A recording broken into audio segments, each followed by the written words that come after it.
Assalamualaikum warahmatullahi wabarakatuh. Waalaikumsalam warahmatullahi wabarakatuh. Bismillah, alhamdulillahil wahidil ahad al-fardis samad alladzi lam yalid wa lam yulad wa lam yakul lahu kufuwan ahad. Wassalatu wassalamu ala khairil ibad wa ala sahbihi ila yaumil ma'ad, amma ba'd.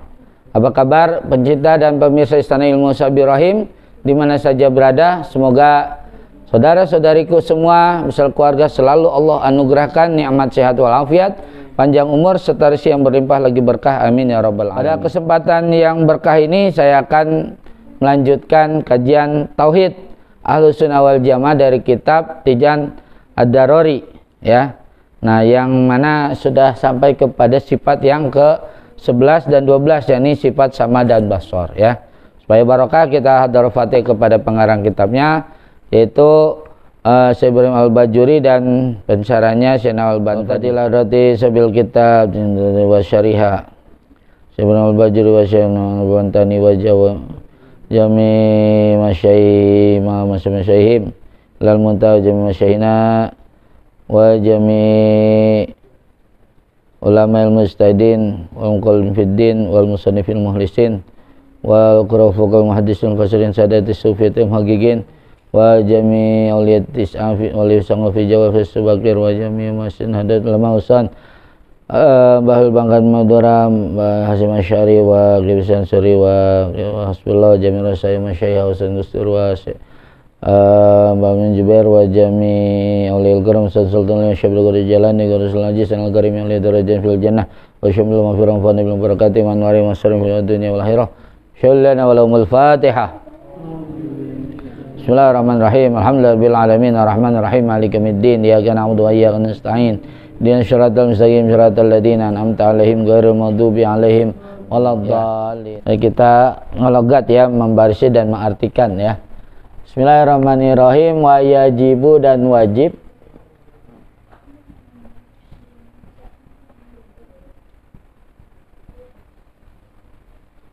fi haqqihi ta'ala, pada haknya Allah Ta'ala,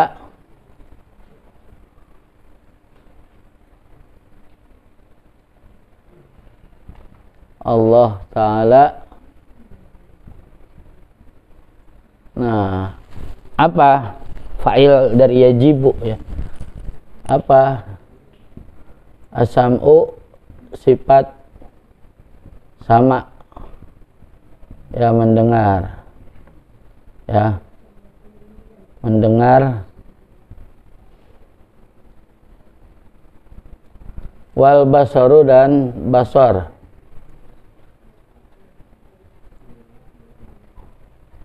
basar yaitu melihat.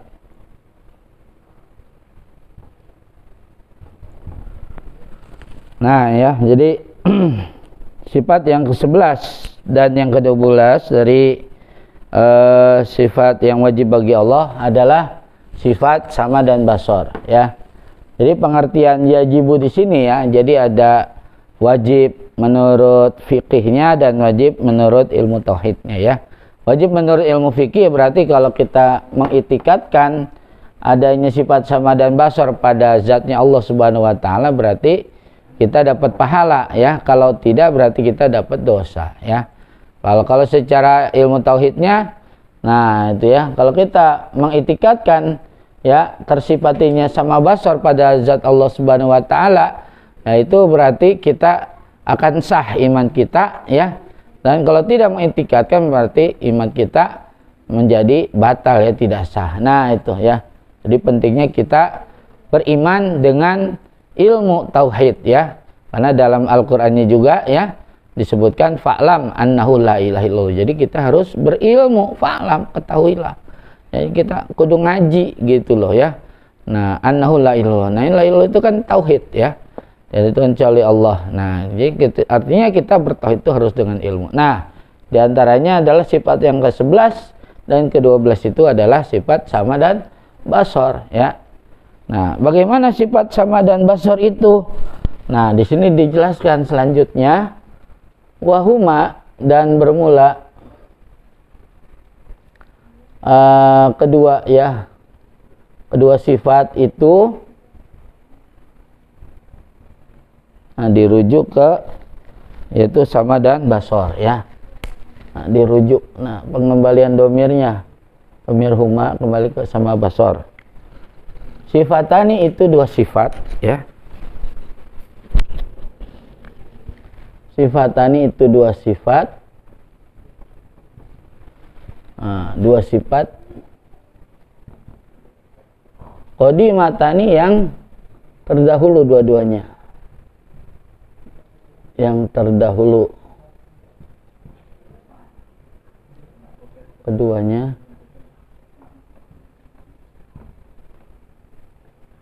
Nah, qadimatani yang terdahulu keduanya jadi menyimpan di sini apa? Ya ada alif nun tasniyah ya kembalinya ke sifat sama basor juga ya. Jadi sifat sama basor itu apa? Sifatnya terdahulu terus qaimatani bidatihi ta'ala. Ya, lagi tetap yang tetap keduanya. Nah, yaitu ke sama basor juga ya. Yang tetap keduanya bidatihi ta'ala pada zatnya Allah Ta'ala ya, pada zat Allah Ta'ala. Allah Ta'ala.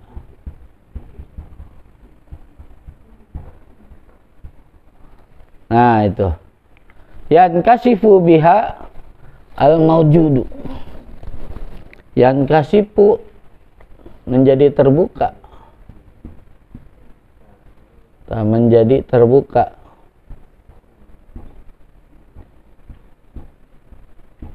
tersingkap terbuka bihima dengan kedua sifat itu ya.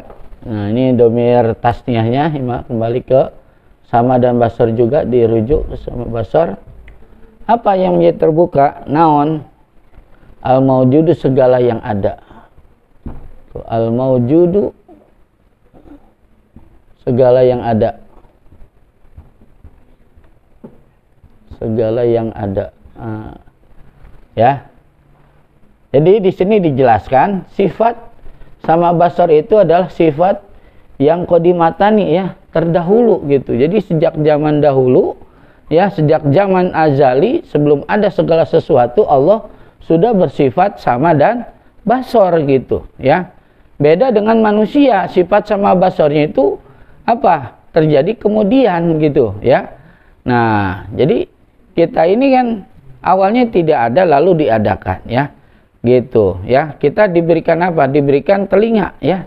Saat masih di dalam rahim itu kan diberikan telinga, diberikan nyawa gitu kan. Nah, setelah diberikan nyawa itu, maka ketika ibunya itu sedang baca Quran, maka si janin yang ada di dalam perutnya itu bisa mendengar ya bacaan Quran dari ibunya. Ketika ibunya itu zikir, dia bisa mendengar gitu kan.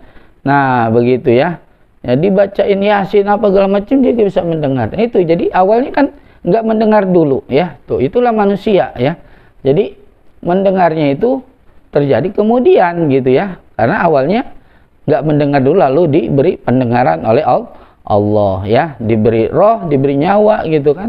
Nah itu sehingga apa ya, kupingnya akhirnya bisa mendengar ya, matanya bisa melihat gitu ya. Cuma kalau masih di alam rahim kan belum, nanti ketika di dunia barulah bisa melihat ya. Nah itu jadi itu ya, kalau sifat sama dan basarnya Allah ya udah dari zaman dulu. Allah itu apa, zaman ajali maksudnya ya. Sebelum ada segala sesuatu Allah itu sudah apa, bersifat sama dan basar, udah maha melihat ya, maha mendengar gitu ya. Nah itu qaimatani yang tetap keduanya bidati ta'ala pada zat Allah Ta'ala gitu ya.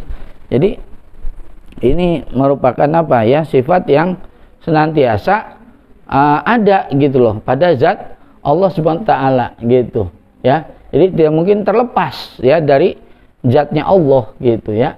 Nah itu yang kasifu bihima al-mawjudu ya. Nah dengan sebab sifat sama basar itulah yang kasifu menjadi terbuka apa al-mawjudu, segala sesuatu yang ada gitu kan. Nah itu, jadi semuanya tidak ada yang tersembunyi bagi Allah Subhanahu wa taala ya. Nah itu, jadi Allah Maha melihat ya apa saja yang dilakukan oleh semua hamba-hambanya, semua makhluknya ya. Bahkan ada pepatah umpamanya semut hitam menzolimi temannya sesama semut hitam di balik batu yang hitam gitu kan. Kan kalau namanya di balik batu hitam kan dia gelap, namanya di balik ya, di balik batu hitam. Batu hitamnya udah gelap gitu kan, di baliknya lagi itu semutnya hitam juga, lalu dikerjakannya di malam yang sangat gelap gulita. Jadi udah double tuh ya, gelapnya udah double ya, semutnya hitam. Terus di balik batu kan hitam juga namanya, di balik gitu kan gelap ya, batunya hitam. Terus suasananya gelap gulita banget gitu ya. Dia menjolim gitu kan si semut itu kepada temannya. Itu Allah tahu dan akan dikisos nanti di mana, di yaumil qiyamah ya. Nah itu ya. Jadi itu baru semut, apalagi manusia ya. Jadi manusia mau di goa ya, mau di kapal selam umpamanya di dasar laut ya, di kapal selam dia bertakwa atau dia maksiat gitu kan umpamanya gitu, atau di luar angkasa dia ibadah atau dia maksiat di luar angkasa, Allah tahu gitu ya.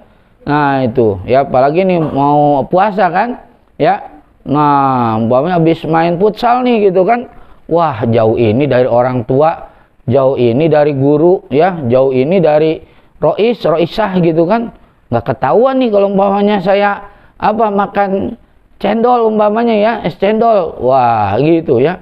Nah memang yang lain nggak tahu karena ya letaknya berjauhan gitu kan ya, cuma bagi Allah ya akan ketahuan gitu kan, mau di mana saja orang itu taat atau maksiat ketahuan gitu ya.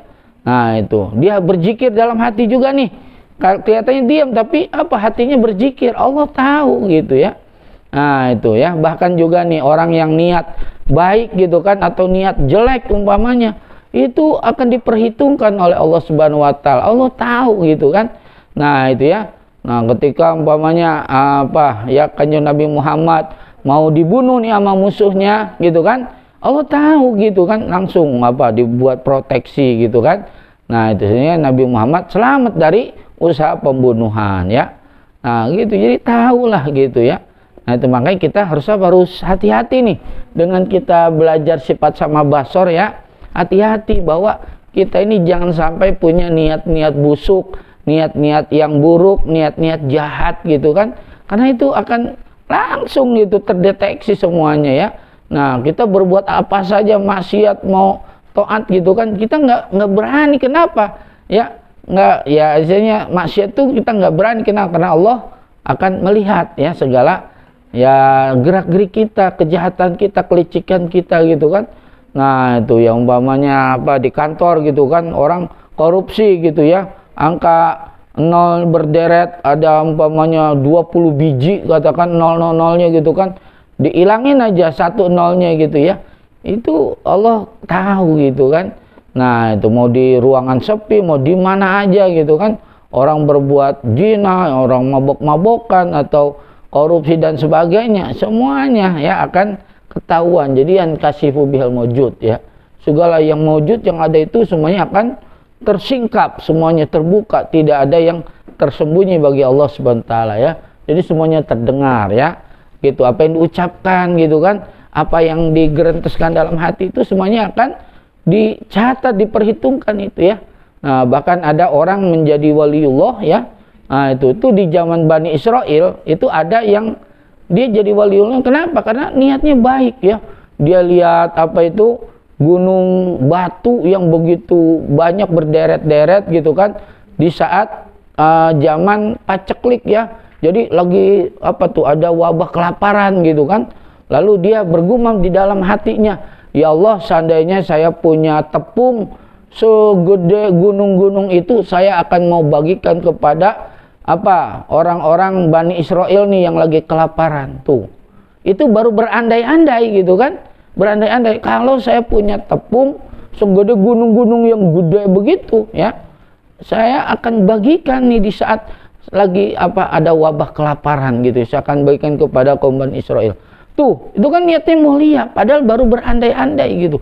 Karena niat hatinya itu sangat mulia, ini Allah mengapresiasinya dan langsung dia dijadikan kekasihnya Allah Subhanahu wa taala tuh. Jadi nggak berani masang niat-niat yang jelek. Jadi yang dipasang tuh niat yang baik gitu kan. Nah, itu ya. Jadi ada juga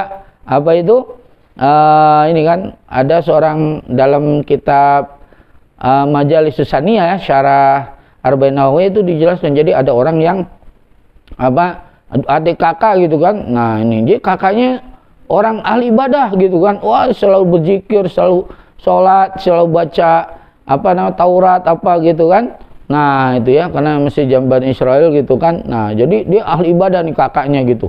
Jadi enggak maksiat lah gitu ya. Sangat kecil sekali kemungkinan maksiatnya. Sebaliknya ya, adiknya yang ada di bawah gitu kan. Nah, itu ya, itu senantiasa maksiat mulu ya, dia berzina, dia berjudi gitu kan, dia minum-minuman gitu kan. Wah, pokoknya sering dia ngelawan pada Allah, ingkar kepada ajaran-ajaran Nabi Musa alaihissalam gitu kan. Wah, diingkarnya begitu ya. Terus apa? Ya, suatu ketika si adiknya sadar gitu kan.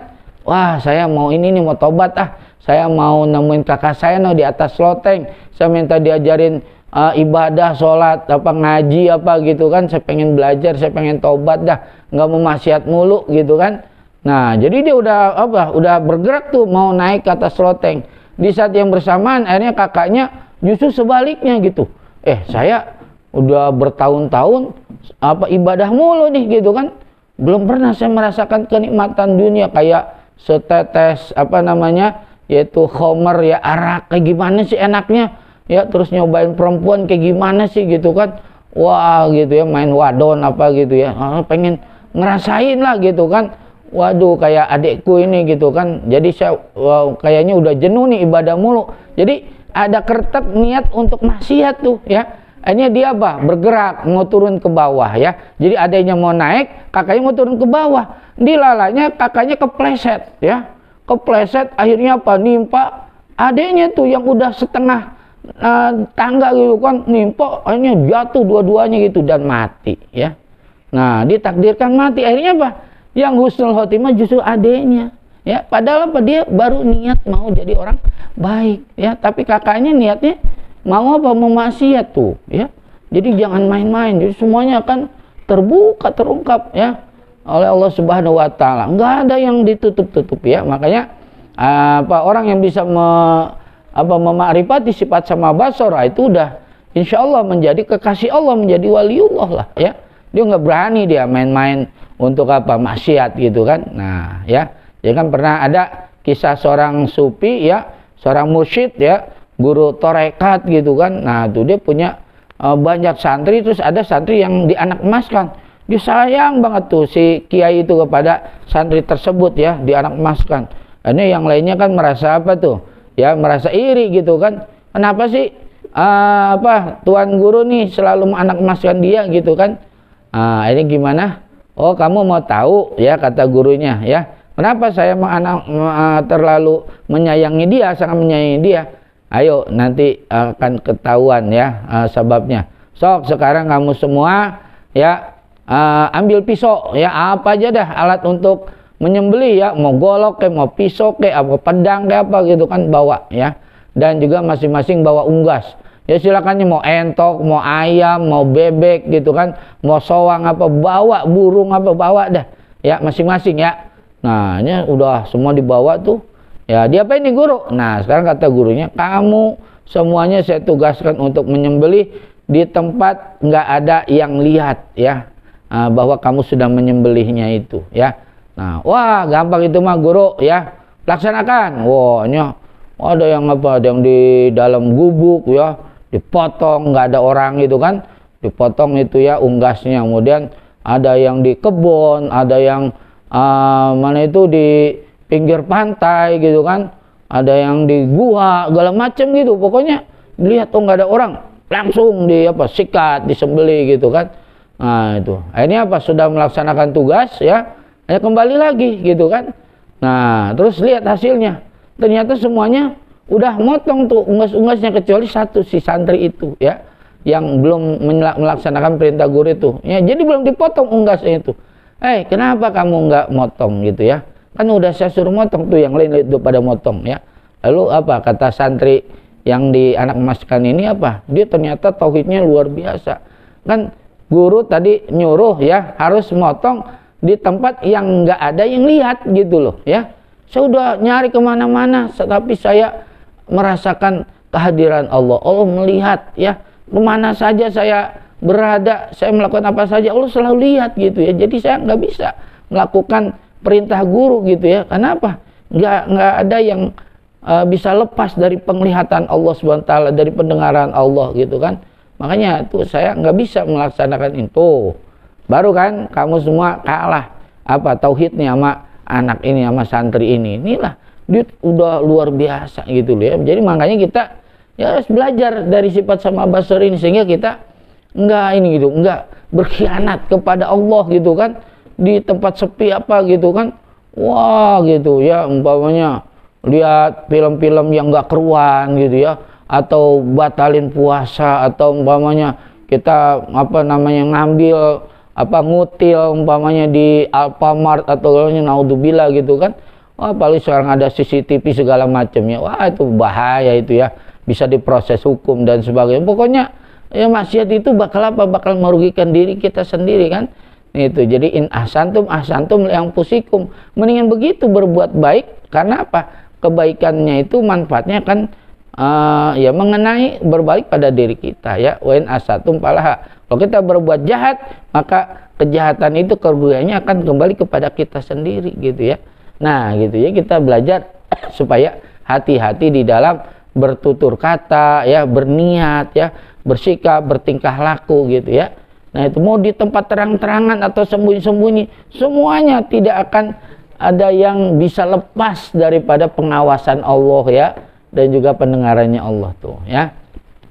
Wadidduhuma ya. Nah, yang terakhir wadidduhuma, dan bermula ya, dan wawunya dan cuma bermula lawan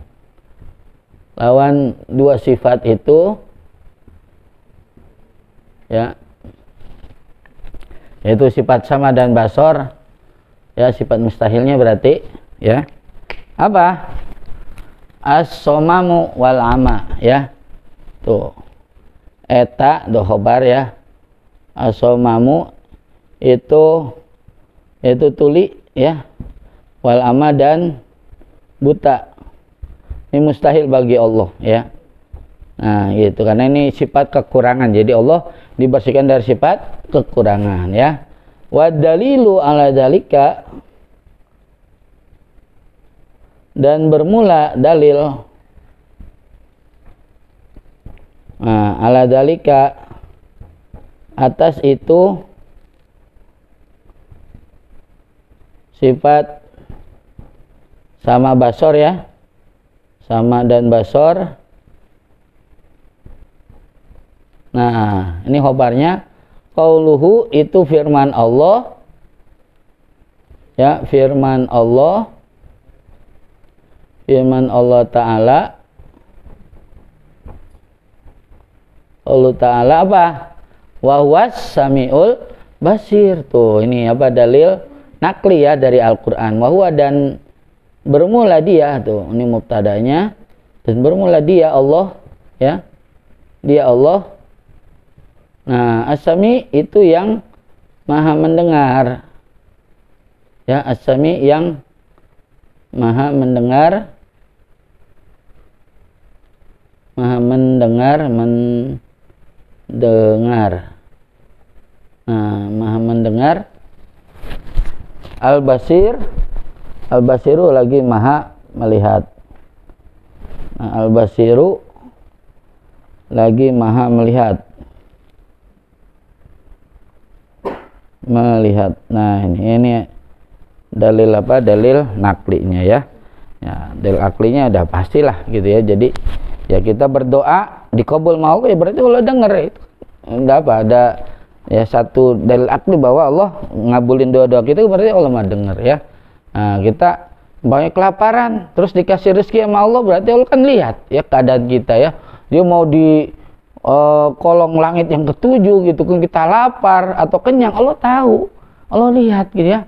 Ya, kita punya duit atau bokeh, Allah tahu gitu ya.